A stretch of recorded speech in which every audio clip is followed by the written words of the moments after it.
On today's episode of the Bradeaux and Will Show, we're going to be talking about the Rockets streaking. They have the best record in March so far. Reasons why that's the case. We have Jalen Green playing great basketball, Fred VanVleet hooping really well. And people are saying, hey, are the Rockets better without Alper and Şengün? We're going to discuss all that on this episode, so definitely stay tuned.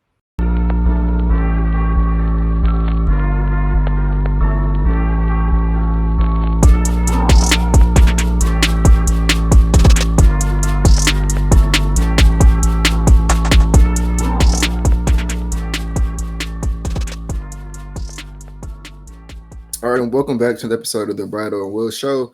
I'm your first, as always, Will. You can find me on Instagram, Twitter, TikTok, all the good stuff at Bias Houston. I'm gonna quickly plug the playback, which is the new cool thing that we're doing right now. Houston Live Room on playback.tv. It's an app, it's a website. Check it out. You'll during the games, we're in there watching the games live, reacting to them. So you can come through, you can come react to them on stage with us as well, post game. Halftime, pregame, all that good stuff. We got you covered over there, Houston Live. And we appreciate the support you guys have been showing to the podcast lately. That's a lot of love on that end as well. So that's it for me. What's up, Brad? Yeah, as always, Bradeaux NBA. That's where y'all can find me. But I really want to dive into this topic, man. The Rockets been playing their best basketball since early in the year. When they started off 0-3 and they went on a really good stretch, and then at a certain point in time they were 13-9. And now we have the Houston Rockets, who are 7-1 so far in March. They have more wins than any NBA team this month. And they have a good 4-game stretch coming up. They could mess around and win 9 games in a row. And that's going to really spark the conversation. Could this team make the plan? So, we're going to be discussing that today. And we have a bunch of reasons why the Rockets have been winning games. Starting off with Jalen Green, who has been playing great basketball. And, I'll kick it to Will on his thoughts about that. Yeah, I think that Jalen Green has been one of the biggest reasons why we have been able to take this leap in this month. Just for this particular last week, we were 4-0 during this week, and during this week he averaged 24.5 points per game, 7 rebounds per game, 3.5 assists per game. He shot 40% from 3 on 7.5 attempts, and he had a 58.9 true shooting. Like I said, the Rockets were undefeated during this week. And these are the rebounds, we've been talking about that all season long, about how much improved he is. But I also want to add that I think he played some of his best defense this week on the season as well. So I think he's played a very complete on both ends of the ball type of game. But his rebounds, he's taking a leap there. But I think just in general, this is what we kind of expected from him, or we thought we were going to see kind of in that quote unquote year 3 leap from Jalen Green, what we saw from this previous week.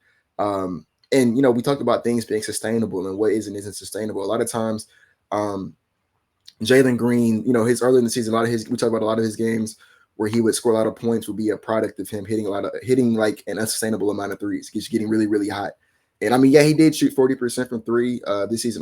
This week, although it was on really good volume, like 7.5 that's really good volume.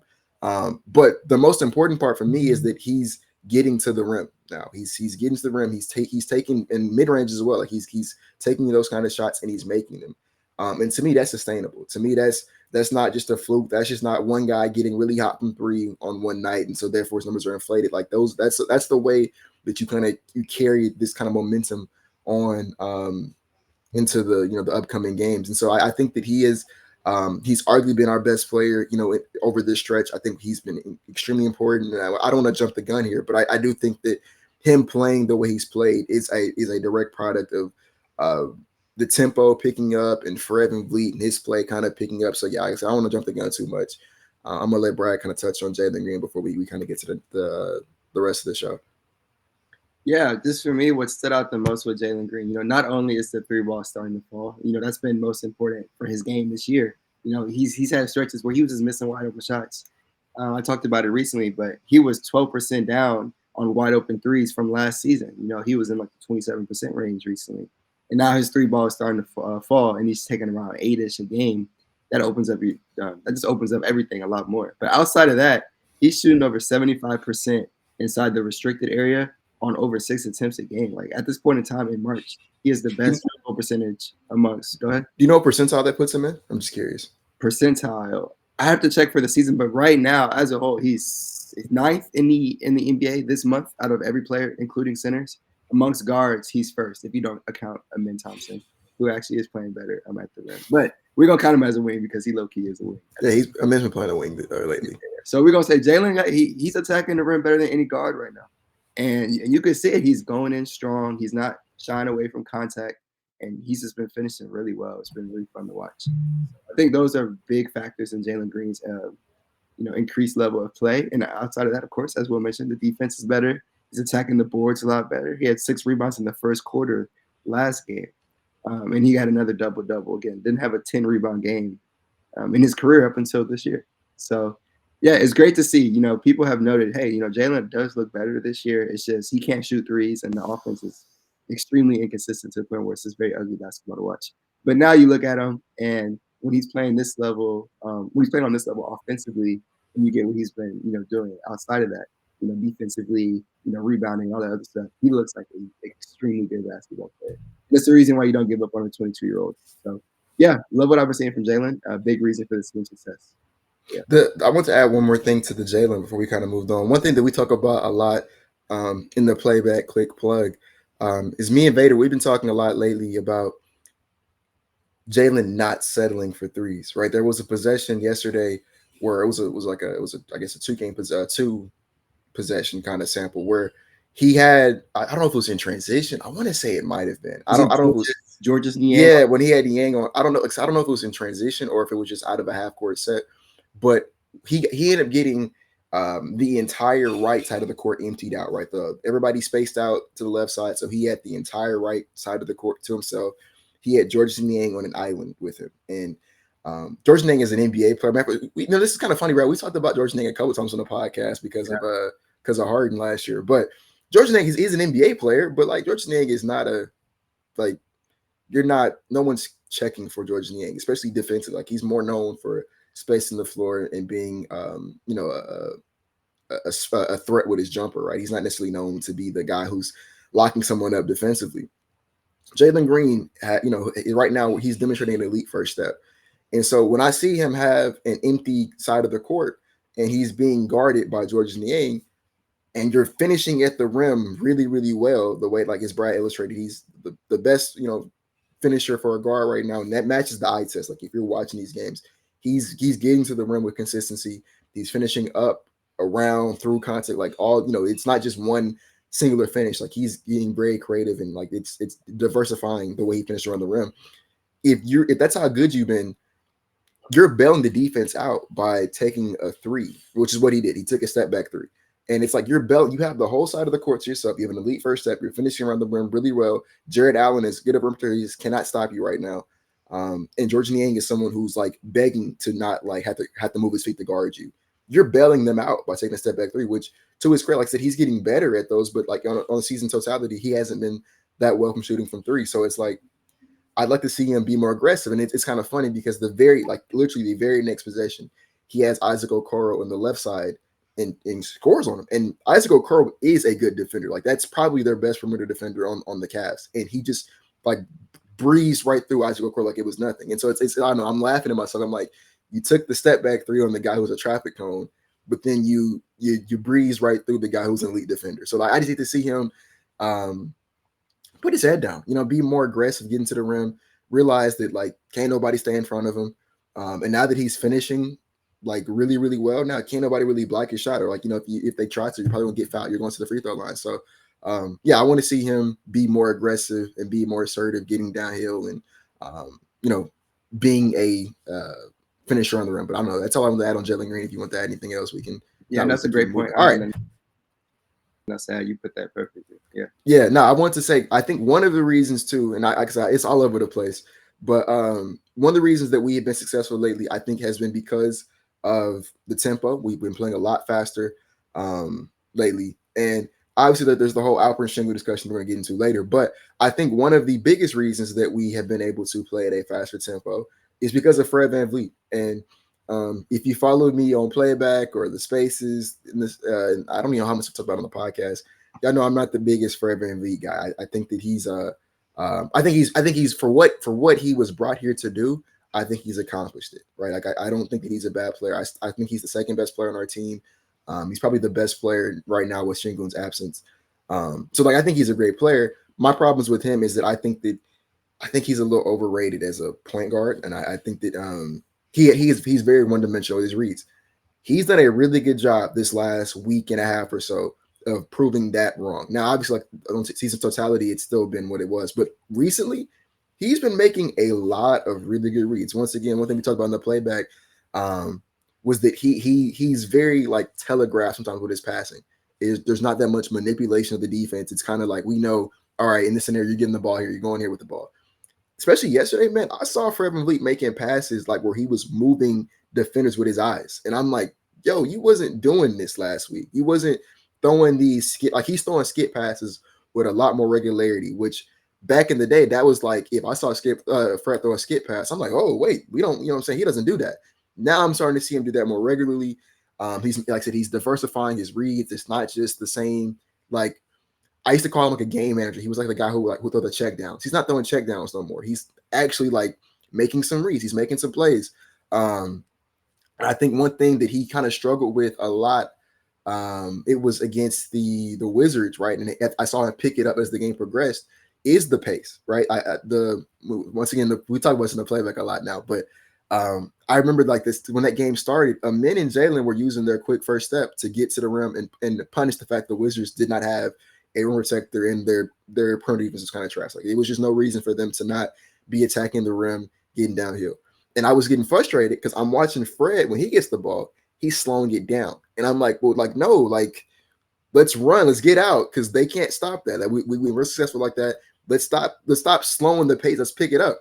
To Fred's credit, towards the end of that game and yesterday, Fred is picking the pace up. And so I think that a lot of the whole like Alperen Şengün is slowing us down, he's holding us back. Like that's a false equivalent to me. Like so I'll talk about that later. But I think one of the biggest reasons that we are playing at a faster pace is because our point guard's playing faster now. Like just by point blank period, if your point guard's playing at a slow pace, you're going to play at a slow pace. And Fred's been picking it up lately. He's been making better reads. He had, I want to say, like 15, 16 assists yesterday, like one turnover. 15, yeah, one turnover. So he wasn't turning the ball over. That was one of the best games I've ever seen from him in terms of his pure point guard play. And so I want them to, show Fred some love and give him his flowers for how he's been playing recently. Yeah, and I have to do the exact same. Again, I'll go off of this month. He's averaging 20 points, 10 assists, 1.9 steals, only 2 turnovers. Defense has been crazy. Yeah, I didn't mention that. Has been amazing. And not only that, a guy who's known for being inefficient has been extremely efficient. True shooting percentage over 65%. If you don't like true shooting percentage, I feel you. His field goal percentage is 47%, and his three-point percentage is over 45%, and he's taking around 7 to 8-ish a game. So Fred has been playing perfect basketball, the exact guy that you want to get if you're going to give him a max contract. This is the style of play that you want. And Will brought up a bunch of good points. He's pushing the pace. He's making really good reads. He had one dime yesterday. I forget who it was, but he threw it to the left, and someone had a nice, easy lay. But yeah, he's been. It might have been Dylan. I don't know. It could have been Dylan. But yeah, even then, he had a skip pass to Dylan early in the game. I've been loving the reads that he's been making, and he's been a huge part of this team's success. You have to give him credit. He has gotten a ton of slander, hate this year. And I think as Will mentioned as well, what he's been brought in to do this year, he has definitely accomplished that. And it's going to be an interesting conversation next year, depending on how he finishes off, this season and next season, and what they're going to do, with that team option. But how he's playing right now is perfect basketball, and I know Ime Udoka loves it. Again, it's probably, I won't say it's the biggest reason for the team's success. It's definitely Jalen. Jalen stepping up, but Fred's right there with him. Fred has been amazing. And I think one of the things that's really helped I forgot to mention the defense, like you said, Brad. Defensively, he's been really, really solid lately. But I think one of the things that's kind of helped Fred become more of the version of Fred that I enjoy. I enjoy seeing him be more of the pure playmaker, the pure facilitator, get the guys going. Is Jaylen Green stepping up? Well, we talk about this a lot too. One of the reasons that VanVleet has to take those really bad shots that I hate watching him take is because if he doesn't take them, like what is especially like if Şengün if he's not on the court, if he's hurt, like a lot of times this season, what was the offense if VanVleet didn't take those shots? It was usually bad shot or turnover. So even though I don't like seeing him take those shots, I can understand in his brain while he's like, well, like, man, if like this is, I can get to the shot pretty reliably and nobody else is doing something. So I got to try to do something to get this team going. And now that Jaylen is stepping up and like putting Fred VanVleet back in where he's supposed to be, Fred VanVleet came here to be the second best guard on the team. Jalen's supposed to be the best guard. Now that Jaylen is stepping up to be that best guard, Fred VanVleet can kind of go back into, all right, I can pick my spots better. I can focus more on playmaking, right? Like I said, the times where he would step up as a shot creator will be because no one else was. I think in Fred VanVleet's ideal world, he is off ball more. He is setting guys up more. He is kind of taking a back seat to the young guys. And now that, like I said, now that Jalen Green is stepping up, along with everybody else, I don't want to just say it's just Jalen, but Jalen specifically, he's kind of taking more ownership of his role and of this team. And I think that's what's really helped Fred kind of go into that, like I said, just that pure playmaker role, pure get guys going role. And like I said, I think now he's making more of an emphasis to speed the ball up in transition, get guys going. And I think that's just all around been one of the keys to our recent success. But I don't know if you want anything else to that before we go to the next topic. All right. Last thing I will say about Fred is, on the defensive note, he's been helping a lot better. There were times early in the year where I'm like, oh, this is a bad time to go and double. But he's been really good. He's been out at, going into the post and coming down there, getting a steal, just helping out in that kind of way. It's just elite IQ, what I've been seeing from him. I wanted to touch on that lastly.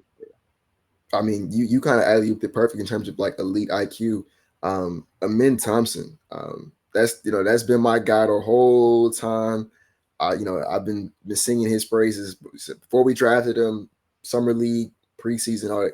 He is really, really good, and he's really, really good. Like in year one, like this is off the rips. He's really good, and I think another reason why the pace has been faster. Like I said, we're gonna get into the Alperen Şengün talk later, but I think another reason why we've been playing at a faster pace is because we now have two of the best athletes in the entire league in our starting lineup. Like, and I don't mean that in like a hyperbolic way. I mean that like literally. Like I don't think that there's a single team in the NBA in his starting five that has two athletes faster than Amin Thompson, Jaylen Green. I really don't. Like I as far as fast as like John Moran is, he's hurt right now. De'Aaron Fox, guys like that. They don't have the Kings don't have two of those guys. We have two of them, right? We have Jaylen and Amin, and those, like I said, those guys being as fast as they are, getting downhill. Like I said, that was an emphasis that they had in the Wizards game. Was like, can none of these guys guard us? Kyle Kuzma's at the center. He can't stop nobody from getting to the rim. Let's get downhill. And Amin Thompson has been phenomenal at that. I think that's one of the reasons we're playing faster. The other reason we're playing faster is Amin Thompson. Shout out Miles on Twitter. He was the first person I heard use this term. He called it event creating. Right? He's Amin is really good at creating events on defense. On where that's steals, blocks, deflections, just hedging at the right time. Like I once again, this not I don't mean this in any hyperbolic kind of way.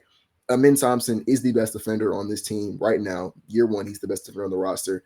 And I mean, man, I struggle to get. I don't think I could give you 5 names right now who I think are better defensively than Amin Thompson, just on the perimeter. I don't think I could. I think there's the Carusos and the Derek Whites of the world. After that, man, it starts getting real shaky for me in terms of like POA guys who I'd rather have guarding my opponent's best player than Amin Thompson. He did a great job on both Darius Garland and Donovan Mitchell yesterday. And there were possessions where he was switched on to Jared Allen. And like we keep saying, like how many guys in the NBA have the defensive versatility to guard Darius Garland, Donovan Mitchell, and Jared Allen and do a good job on all 3 of those players? Like there's not that many guys in the league. So I think one of the reasons, once again, we're playing faster, we have somebody out there who's creating turnovers, creating problems on defense. That leads to more transition opportunities with 2 of the best athletes on the court. Fred's pushing the ball a little bit more now. You get more opportunities. You're playing faster. So, I want to give him his flowers as well. I think Amin Thompson has been playing outstanding. He's been playing really well in that dunker spot. I might have them. I don't know. Do you know if he has the most dunks in the league for like a guard/wing hybrid at this point? I mean, I know he's up there if he's not number 1. Per game, I would assume it's up there. I'll have to look it up. But he's been. Yeah, that's it for me. Yeah. Even on that note, again, I mentioned it in the Jalen segment. Amin Thompson's been dominating, at the basket, at the rim. It's an adjustment for him. He's never screened and rolled in his entire life. He mentioned it, and he said he really enjoys it. He said he's been watching Asara do so, and he's been playing really well in that dunker spot. And that's where his efficiency is sky high. He's shooting 63% from the field as a starter this year. Even as a starter, he's averaging 13, 10, 3.4 assists, racking up the steals and blocks. He's just been a huge contributor to this team. And again, pace has been very, very important. You can watch this last Cavs game as an example. There's one play the Rockets get a steal. Not Fred VanVleet, but Amen Thompson is running from the other basket and sprints down and beats everybody. And he dusts Sam Merrill, who's behind him. It's hilarious if you ever watch that. And yeah, he's by far the fastest player on the court. He might be the fastest player in the NBA at his size. And yeah, he's always running. Anytime something happens, the man's going to be the first one down there. And same with Jalen, which is why, again, pace has helped this team a lot. But yeah, Amen just being inserted into this group, being comfortable, being the huge plus that he is. And Will said, he's the best defender on the Rockets. I agree. And Will said, he might be probably a top 5 defender on the perimeter. As of right now, if you look at advanced metrics, Alex Caruso is the only one that is better than him on the perimeter. And that is it. That is it, ladies and gentlemen. And he is top 10 in the NBA as a whole as a defender, if you're going off. And this is as a 21-year-old, man. Like, yeah. And if you want the exact advanced metric, it's estimated plus minus. It's dunks and threes is the website. That's the best advanced metric out right now. Amen Thompson is in the 98th percentile. Yeah, he's a real defender. It's absurd what he's able to do. We saw him lock up Book early in the year, and we saw him recently play against KD, SGA. KD, SGA. I have a whole compilation on my page of him locking up SGA. And yeah, even Donovan Mitchell yesterday, he's able to stick in front of any guy you throw on him, and he's only going to get better. So he's been a huge reason for this team's success. He's finally comfortable. And I'll say this time and time again, any Hornets fans watching this might not like this. Amen Thompson is the second best rookie in the NBA. I'm not going off of the entire season sample size. Who's the best rookies right now? Boom. Yeah, obviously that alien in San Antonio. Yes. Amen Thompson is number 2. What he's giving you right now on both ends of the floor, you cannot replicate that. And it contributes to winning. It's a winning, like the way he plays, it leads to wins. And I think above every, no matter, what the counting stats say, if you're not playing winning basketball, it kind of doesn't matter. So So again, to get someone who just contributes like that offensively, who's in the 99th percentile in offensive rebounding and defensive rebounding, top 95% in steal percentage and block percentage, and is again a top tier athlete in the NBA, you can't tell me that's not, look, come on, he's gonna be absurd. And shout out to Will for calling it on draft night. But that's all I got to say about him, man. He's been a huge. I was fighting for my life on lottery night, man. I was like, man, we're going to be fine with it. And I want to touch on one more thing with the men, and I'll move on to Jabari. Mm-hmm. We talk about like the 2 areas that he needs to work on 100%. It's the handle and the jumper. I've been saying I think the handle actually is a bit more of an area of need than the jumper, because I think if he gets the handle down, we can start seeing him initiate more offense than what he already does. Which I do want to see the Rockets give him more opportunities to initiate. I'm glad I remembered that. With like the second units, when we don't have Fred and Jalen on the court, I would love to see a men kind of get inserted there and be tasked with leading those units. I think that's a good opportunity for him to get some on-ball reps and on-ball learning opportunities, because we have pretty much been using him just as like a wing, like the dunker spot, which like isn't necessarily a bad thing. He's really good at it. And like I said, it's leading to wins. And honestly, that's more important than anything, any, I guess, aesthetic when it comes to hooping. Does it lead to winning? But I think him maximized is with a handle, being a lead ball handler. We can see more of his playmaking chops. We can see more of his creation skills there with the ball in his hands. But because he doesn't have a handle right now, that's not really possible. Same thing with the jumper. But let's say worst case scenario, right? Which, knock on wood, I think Amen Thompson is going to figure both the handle and the jumper out sooner than later, because we know what type of hard worker he is. We know what type of guy. The guy, like I said, he's the kind of guy you got to kick out the gym. So I think he's going to figure that out. But knock on wood, worst case scenario, he doesn't. And this is just who he is. He's still a really good NBA player, like right now. Like this is still somebody who you could feasibly start, I think, on a playoff contending team right now. I've been using like the Aaron Gordon comp. I think he's like Aaron Gordon meets Draymond Green light, kind of. Like that's kind of what I would compare him to in terms of like because he's been playing the power forward lately. I would compare him to that. The Aaron Gordon in the sense of he knows how to cut. He's really good at catching lobs and finishing plays off of, Fred VanVleet and Alperen Şengün. We've seen the chemistry between those playmakers and Amen as a finisher. We've seen that develop lately. I liken it a lot to how Jokic and Aaron Gordon have their little chemistry. I see a lot of similarities between Amin and Şengün in that regards. And like I said, Aaron Gordon is really versatile defensively. Same thing with Draymond.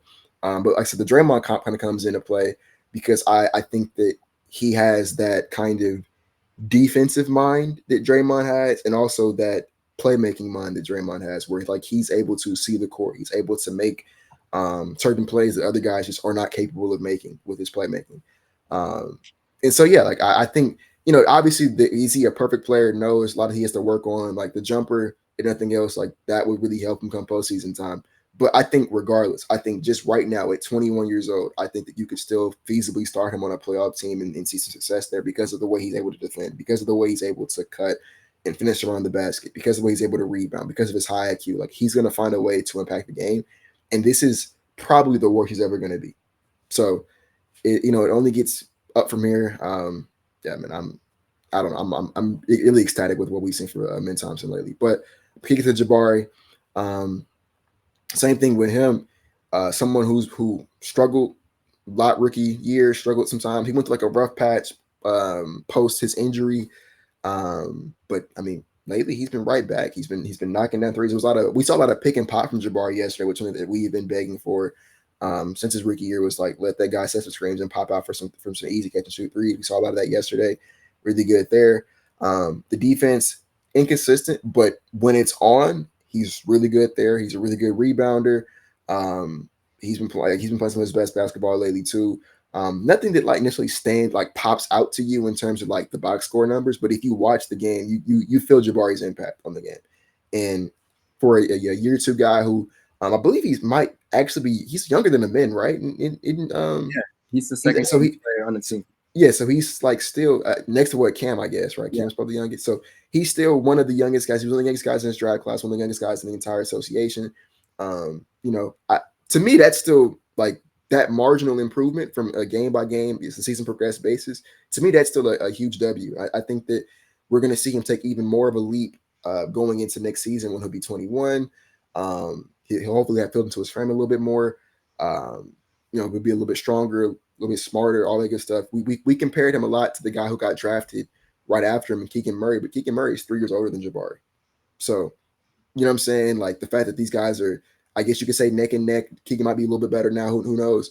But Keegan had a 3-year head start. So like let's check back in 3 years, and I'm willing to bet Jabari is probably gonna be better than what Keegan Murray is today. So yeah, like I said, I'm ecstatic with what I've seen from Jabari lately too.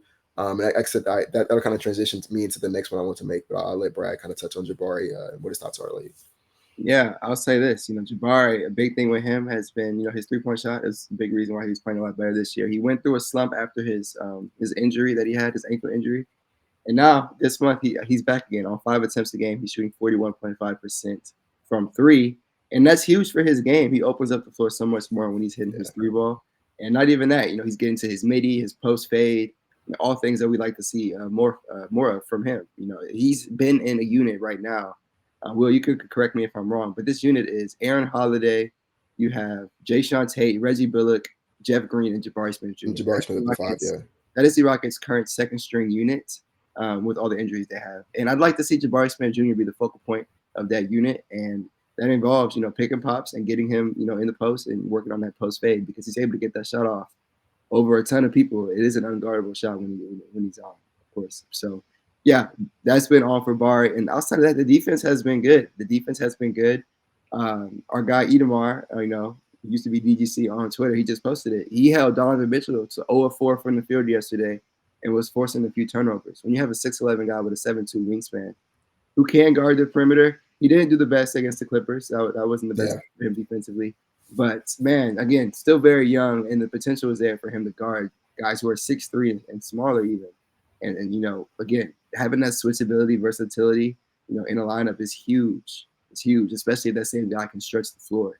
So he's been a huge part of this team's success as well.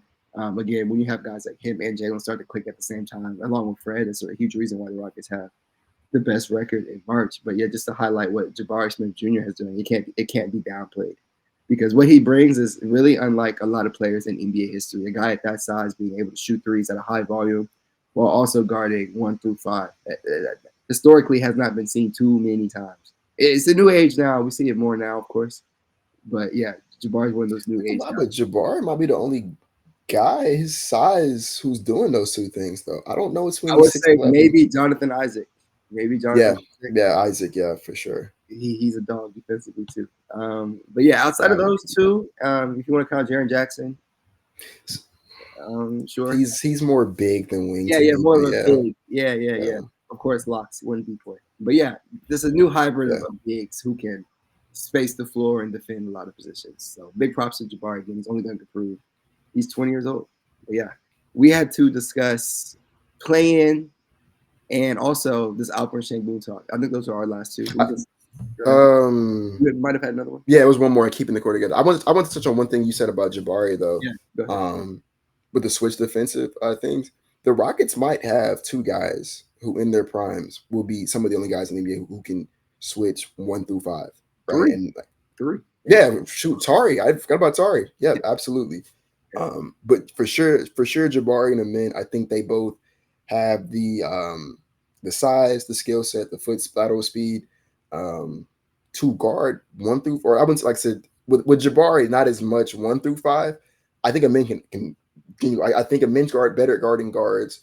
And I think Jabari's a little bit better at guarding the bigs, but I think they can both. If you were to leave, like I don't feel uncomfortable with Amin on Jared Allen for one possession. That is not going to be uncomfortable. I don't feel uncomfortable if I have to leave Jabari on Donovan Mitchell for just one possession. Like I'm okay with that. Like if it's as long as it's not like an all game kind of thing, I'm okay with that. We'll live the results of that because I trust those guys on a one possession sample. I trust them to get a stop there, right? And that's really rare, bro, to have not just one but potentially two and even maybe even three of those guys. Like that's where I think one of the reasons we seen a lot of success recently, also outside the pace, is not the slight Şengün, which we're going to talk about next. But right now, with the starting lineup of like Fred, Jalen, Dylan, Amin, and Bari, and like I said, shout out to Jalen for stepping up defensively. We're seeing a lineup that kind of can almost switch 1 through 5. Like a lot, like obviously Jalen and Fred ain't guarding no bigs, but they can switch, right? Jabari can switch. The guy who Dylan Brooks is guarding, Jabari can guard him, Min can guard him. If Dylan gets switched onto a men's guy, he can guard a men. He can guard Jabari. Like these guys are all very versatile defensively, and that like it's not like you really can't mismatch hunt on us as much anymore, right? It's not like there's not even you think you have a mismatch with like Dylan on a big, but we watched Dylan do a good job on Wemby not too long ago. You know what I'm saying? So like there's not that many areas in our starting 5 where you're like we can pick on this guy defensively. Like there's not that many of those. Like the weakest defender right now is probably Jalen, and like I said, to his credit, he's played really good defense lately. A lot of times where like it may not result in like a missed shot, but the process defensively for Jalen has been so much better lately. So yeah, I want to kind of point that out. But the big topic, the most controversial topic, Alperen Şengün thing. Are we better without him? I don't want to make this one too long because I think that's I think that's a one of the worst things I've ever heard in my entire life. That's a terrible take. And I think that if anyone is seriously like perpetuating that take, don't listen to them. Like don't take their opinion seriously at all. Take away their license to speak about basketball. They have no idea what they're talking about. And there's so many reasons why that's like a flawed thing. For starters, man, y'all are basing this off of it's been 3 games without Şengün? Because he got hurt a week ago against the Kings. So it's been I think 3 games. And he played 5 games this month, and I'm gonna cook up these stats and I'm gonna share them when you're done. So yeah, okay, cool. He's played. This is on a 3-game sample size. 3-game sample size of us allegedly playing better without him. Which, by the way, not to say that a win isn't a win, because a win is a win. But 2 of those 3 wins were against some of the worst teams in the NBA. So like let's contextualize that real quick. It wasn't like we beat the Denver Nuggets without Şengün, right? Like we beat 2 of the worst teams in the league. So, but like I said, a win is a win. But it's a 3-game sample size compared to the infinitely larger sample size of this. Was it 60 games Alperen Şengün played this season? And of that 60, I can say maybe like we have 30 wins this year, bro. At least 10 of those are just from Şengün alone. Just him being great. Where like if we didn't have Şengün that night, we would have lost, and it would have been a blowout. So for me, it's like you can't look at the 60 game sample size where, like I said, 30 of our or 10 of our 30 wins off the top of my head are just off the excellence of Alperen Şengün, and then say, well, we have 3 games against, like I said, against two pretty bad teams, and like, yep, we're better without this guy. Like that's not how sample sizes work. That's not how data is collected. And then on top of that, like the reasons for why like we're playing allegedly better, people are complaining faster to better. And one, we were playing faster with Alperen Şengün in the lineup. Like that was the transition from, the picking up of our offense did not happen overnight. Like it was picking up with Alperen Şengün in the lineup. That's one. But two, like I said, the biggest reasons why the transition and the tempo has been faster is not because Şengün's gone. It's because, like I said, we now have Fred VanVleet as the primary ball handler. He's picking the speed up, right? Amin Thompson is starting now. He's elite athlete, elite defender, elite event creator, leads to more transition opportunities, which, like I said, him and Jaylen are able to capitalize on, right? Then we also have Jalen Green playing some of the best basketball of his career lately, which I know someone's going to try to push the narrative like, oh, look, Jalen's playing better without Şengün. But, like, remember the Suns game, was it a week and a half ago where Jalen was going crazy? Şengün played that game, right? A lot of these games that where Jalen has been, Jalen's put together by like 9 or 10 consecutive games of good basketball play. And Şengün was in over half of those games. So this idea that he's just all of a sudden picking it up without Şengün, that's once again not proven by anything. So I don't know. I think that if anybody, that I've seen it a lot on Twitter, it's nonsense. Like it's like it's such a bad take that it's frustrating how bad it is. Like that's one of the worst I've heard in my entire life based upon this season. So yeah, anybody who's saying that, man, don't take their opinion seriously. It's not based on any fact, none of that. I think the only matter of fact, I'll let my point here. I think the only thing that we've learned as a result of Alperen Şengün's absence is that this team is capable of surviving the non-Şengün minutes now, which is something that we could not say earlier this year. We could not say, like earlier this year, if Şengün was on the bench, we were probably losing those minutes. We found a way to play good basketball without our best player, which is a good thing. That's not a bad thing. Like that's a good thing. Like we're not a one-dimensional team no more, right? We have multiple ways to kill an opposing team, one of which includes, with Şengün not in the lineup. And we know how good he can be in the lineup. So I think this is going to make us an even better team in the long run. Now that we kind of know there's a way we can play without him. But yeah, I'm going to let my play there. Yeah. The Rockets were 4-1 this month without Şengün, and he was averaging. And that, I'm just not to get you off. That one L was against the Clippers, which is one of the best teams in the entire league. So like, yeah. Again, bro, he's averaging this month. They were again 4-1. He's averaging 24, 12, 5 assists, 2.4 steals on 52 field goal percentage. Like, what are we talking about? They were playing good basketball this month as a whole, and it carried into the next few games. The big reason why they're succeeding is Jabari Smith Jr. is actually knocking down his shots. Fred VanVleet is averaging 20 and 10 on the month. Jalen Green is playing like the Jalen Green we thought he was going to play like at the start of the season. Those are all things that's contributing, along with playing a lot faster. Again, they can play faster with Alperen Şengün. That could be discussed when Alperen Şengün comes back. But him being omitted from this team is not the reason why they're all of a sudden playing good. Again, like it's a very bad take. Alperen Şengün is by far the best player on this roster. He's shown that time and time again. He can carry this team. Again, terrible take. Please don't suggest that. I'm sure we'll see some comments on it. And if you do believe that, go ahead and please share your thoughts. But I'll just disagree and leave it at that. The stats say enough, and the eye test says enough. But I prefer to talk about this Rockets team, potentially making a play-in push. And then after that, we'll talk about this core. But yeah, what do you think? Well, I'll go first real quick. I'll go. Play-in push. I went on the radio with my guy Stan and Chris Gordy. And I said, this Rockets team, they're probably not going to make the play-in. And for me, it wasn't more so about this team, winning the games to do so. It was more about I'm looking at the Lakers. I'm looking at Golden State. Are those teams going to even lose enough games for Rockets to catch up? At this point in time, with Houston being on a 5-game winning streak, the Lakers and the Warriors both have 32 losses. The Rockets have 35 losses. There's about 17-ish games left. The Rockets really need to finish this season probably only losing like 3 more games at the most if they want to make a play-in, maybe 3 or 4. And it's doable. I don't know which team's going to fold, the Lakers or the Warriors for the Rockets to try to make that push. But all Houston can focus on right now is winning basketball games and pushing that into next season. That was ultimately my focus when I said this wasn't going to be a play-in team. It wasn't about the Rockets. It was more so about Golden State Lakers. But I think this team can be a 500 basketball team by the end of the year. And to me, that's a success. We look at the bubble Phoenix Suns, who excelled and did not make the playoffs. They excelled at the end of the season, and then the next year they went to the finals. Again, they did get Chris Paul, which is a huge reason why they went to the finals.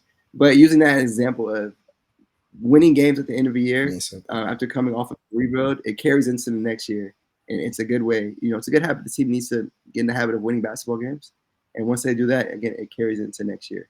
So I do like that Houston is a very good home team. I think culture is important with that, and I think that's something that sticks. If you're a good home team, you're a good home team, and I don't think that's going to go away. Once they learn to win on the road, and at this point in time, Will correct me if I'm wrong, Houston has won 4 games in a row on the road. So now they're winning games on the road, along with dominating at home. And we've seen when they play a good team at home, they can win. They almost beat that Clippers team, and they did beat that Cavs team. They beat the Nuggets twice at home.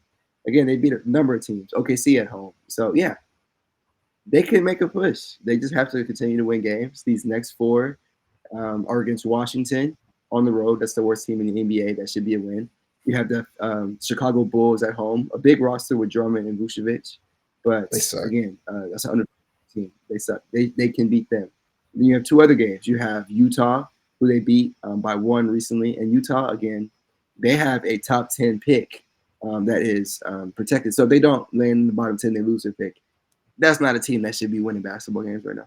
So give me Houston in that game. And then we got Portland, who they should be able to wipe the floor with. So, yeah, those 3 games at home, that should be a 9-game winning streak, and that pushes Houston to 36-35. I hope they can reach that point. The way they've been playing, they should reach that point. And we'll just have to see what Golden State and the Lakers do. But I'd love to see the team make a play-in push and ultimately finish over, 500. And last thing I'll say, since 1986, this Rockets team has only been below 500 6 times, with 3 of those times being the past 3 years. So historically, they are a good team. They don't lose. They aren't a losing team historically. These past 3 years were intentional. I think this year, they might mess around and finish 42 and 40 or better. Yeah. Yeah, I'm looking at our schedule for the rest of the month, like as you were talking about. We have 32 wins right now, which, by the way, that's the over for what Vegas had our win line at. Vegas had us at 31.5 wins. We got 32, which to me I thought was free cash, but yeah. So that was the line. We've won more games than we were projected to win this season. But what we have the Wizards coming up, bad team. Bulls coming up, bad team. Jazz coming up, solid team, but they're tanking, so bad team. Blazers coming up, bad team. Thunder, good team, but we for some reason always play really well against them. Jazz once again tanking, bad team, and then the Mavericks, which they're a good team. Now I'm not going to sit here and tell you that we're gonna, because I said what was this 1, 2, 3, 4, 5 bad teams. I'm not going to chalk that up as 5 wins. I know how the NBA works and just how, we were able to, like, I know for a fact Nuggets fans were looking at the Rockets this season and like, okay, that should be an instant win. We beat them 3 times. So like, I'm not gonna, pencil in, yeah, we should beat the Wizards. Yeah, we should beat the Bulls. We should, but it's the NBA, you know what I'm saying? So I'm not going to pencil them in as wins. They have to win them first. And I would feel a lot more confident in our ability to win these games if Alperen Şengün was there. I think it's really unfortunate that he's not able to participate in this final stretch, because I think that he would have been really crucial for us here.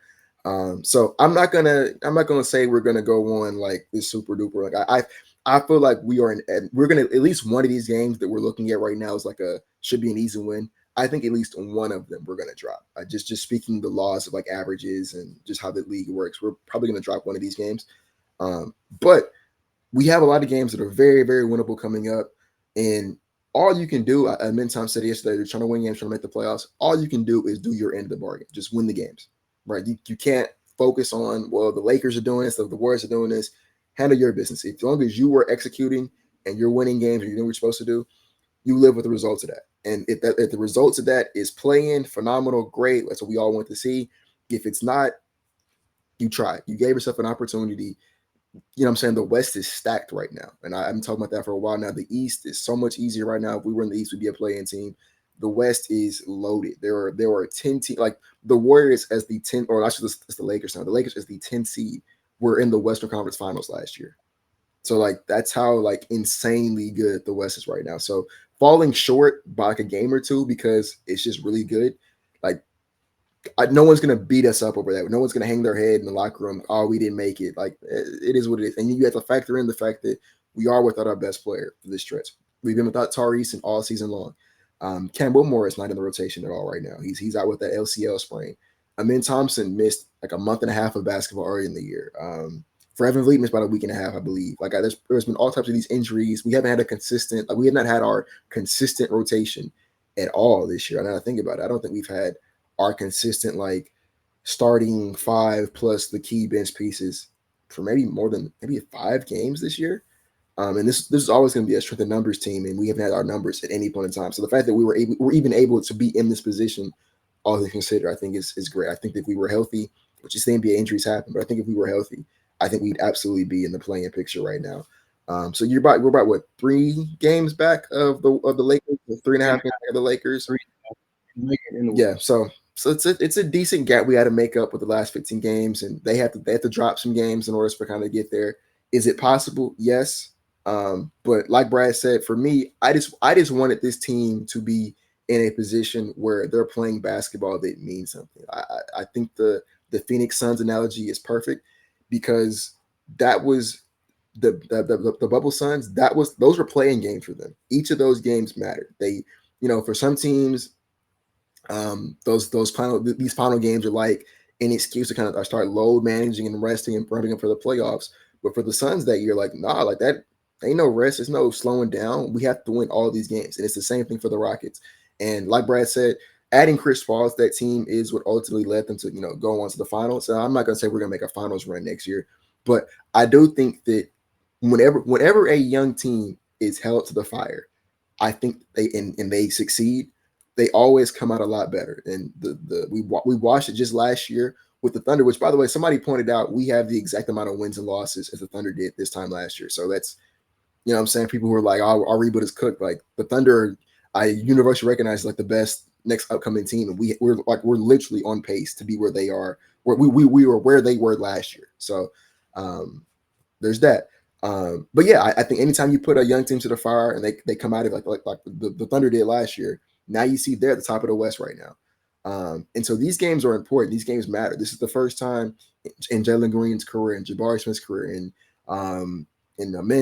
his young career. This is the first time where these guys are in games where they matter, where like it's not we go out there where we're not resting vets, we're not tanking, we're trying to win every single game, and each loss like that hurts. Like you feel that loss. It's not like we'll just get them next time. Like nah, like dropping the Clippers game, man, that hurts. You needed that one.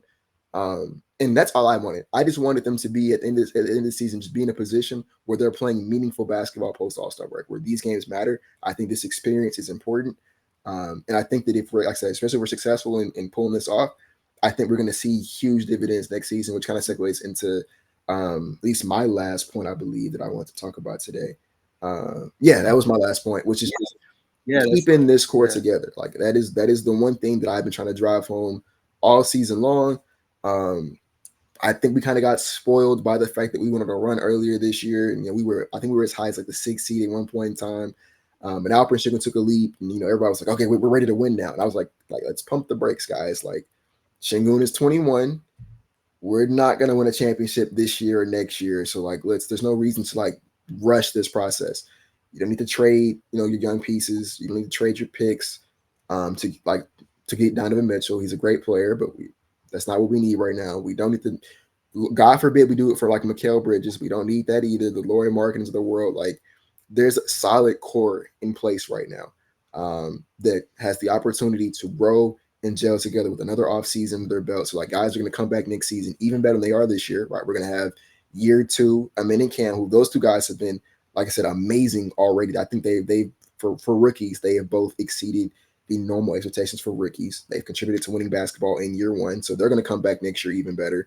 We're going to now see Tari and Jabari in year 3, and having Tari come back, we're going to have Jalen and Şengün in year 4, right? Hopefully we'll see more consistency from Jaylen going into next season. Alperen Sengun takes hopefully another leap. He's been really good this year. I think he can step another level next season. I believe, my love-hate relationship with VanVleet, he's going to be back next year. I think he's going to be even better now because now he'll have less of a role to be like the scorer. He can kind of focus more on facilitating and playing defense. Dylan Brooks is somebody who I think is very movable this summer, but even if you don't move him, I think he's been a great vet for us. He's been a great enforcer. He does his job really, really well. You have Steven Adams, who's kind of the backup center that we've been missing this entire season. Well, shout out to Jack Landale, by the way. We didn't talk about him. Jack Landale's been playing really well lately. But yeah, really shout out Jack Landale. But Steven Adams is, should be better when he comes back healthy next season. So I just named 9 guys. That's a 9-man rotation right there. I think it has everything. It has guards, it has wings, it has bigs, it has defenders, it has shooters. I'd bring in maybe a movement shooter this summer, maybe with the Nets pick, maybe Reed Shepherd is there, although he's, projected to go like top 3 now. So who knows what's going to happen with that guy. But, maybe we bring in that kind of guy with the pick this year, and we trade the pick for a shooter, and we trade something else for a shooter. That would probably be the one area that I would look to address this summer. I would bring in kind of like, not necessarily saying this guy will be available, but someone in like that Kevin Huerter kind of mold who can come off screens and nail kind of some off balance, some tough threes for us. I think that's the one thing we really need. I bring in that guy, and I keep this score together, man. And when they're healthy, like the offseason, the addition we make this summer is just getting Steven Adams healthy, getting Tari Eason healthy, getting Şengün healthy, getting Cam healthy, staying healthy. Like that's the biggest thing this team needs this summer. It's not we don't need major roster turnover. We need health. Because when this team was healthy, when they were all on the same accord, when they were clicking, we were the 6th seed. I know that was like, the first 30 games of the season, but like that's where we were. That's how good this team was before the injuries. And that's like I said, they're going to be even better next year with another year, another offseason with Udoka, another year for development to take place. I'm not touching it right now, bro. I think this team is going to be. I'll go on record now. I think this team will be a seed at the worst next season. That's my prediction. I think a seed is the floor for this team next year. Yeah, I'm not touching it. I might make some ancillary moves here and there, but the core I think is intact. I believe in the core. I believe in what we're building. And I'm not moving nothing right now. I'm keeping it. We're going to next season. I think we're gonna be good. Yeah, I mean, Will made all the points that I necessarily agree with. I don't know what seed they'll be, but I do know running this back is a great idea. Thompson's going to be a lot better. We see what he's doing right now. He's going to be more comfortable. Jalen Green, if we get the Jalen Green we've been getting right now, yeah, this team is going to do really great things. Of course, Tari Eason, we always say at the start of the year, top 3 most impactful player on this roster. When he's back, he's going to do great things. Steven Adams, one of the best plus minus guys in the NBA. When he's out there with the second unit, that's great hoops, man. This is going to be a really good basketball team. Ken Whitmore with his work ethic, he's coming back. Year 2. Yeah, give me this team above 500 next year. I don't know what their record will be. I can see like 44, 38 at the worst. And I know that's seems reasonable, crazy, but right now, yeah, well, yeah, exactly. I think it's reasonable, and this is a basketball team right now that could be above 500 right now. Tari was healthy for the entire year. And I know basketball teams get injuries, so it's hard to just kind of say stuff like that. But again, young team that didn't have the most depth, and now we're seeing them really figure it out. And most importantly, they have one of the best coaches in the NBA, in Ime Udoka, who is going to make this team a top 10 defense regardless. And they were a top 10 defense, regardless of what you think about Alperen Şengün. They were top 10 defense with Alperen Şengün, and who, in my opinion, improved a lot as a defender this year. So it's only going to get better. Again, another year under this head coach, offseason to train together. Another big thing is Alperen Şengün avoiding a major injury. Thank God. He's going to have an offseason to improve his game some more. So, yes, I'm looking forward to all that stuff. Again, keep the core intact. That's my thing. I don't make any premature trades. I'm not trading for Mikal Bridges. Even if Brooklyn budgets, they were tripping before. They could have had him if we're going off the reports. And, yeah, it's too late for all that. I'm sorry. But, yeah, man, that's all I got. I keep the core intact, keep the core 6 intact. Running back, they're going to be playing. Yeah, it's going to be fun. But, yeah, I really wouldn't do too much. The only conversation is what do they do with that top 10 pick that they get from Brooklyn? Especially what do they do if they get another top, say the OKC pick lands in the top 4. Then it's like, damn, what are we doing? Like, what do we do? We got 2 top 10 picks, and we don't necessarily have a lot of room. Like, what are we doing? So that's going to spark a discussion when that time comes. If it comes, we can discuss that. But, yeah, as of right now, I don't force any trades. Don't move anyone prematurely. see what happens next year. But that's all I got. It's fun to watch this basketball team right now. Again, best record in March. They have an easy 4-game stretch coming up. See if they can make it 9 games in a row. But yeah, that's all I got for this episode. Same for me too. We appreciate y'all for listening, for staying with us this long into the pod. Like so, I'll shout out the playback room. Make sure I get that. Make sure I type it on the website. Continue to show support to the podcast on Apple, Spotify, YouTube, wherever you get your podcast. Like I said, we appreciate the support. No matter where you're supporting us. That's it for me. I don't know, Brad, anything else? And man, sub to the channel. That's all I got to say. Appreciate y'all again. We'll be back soon. Yep.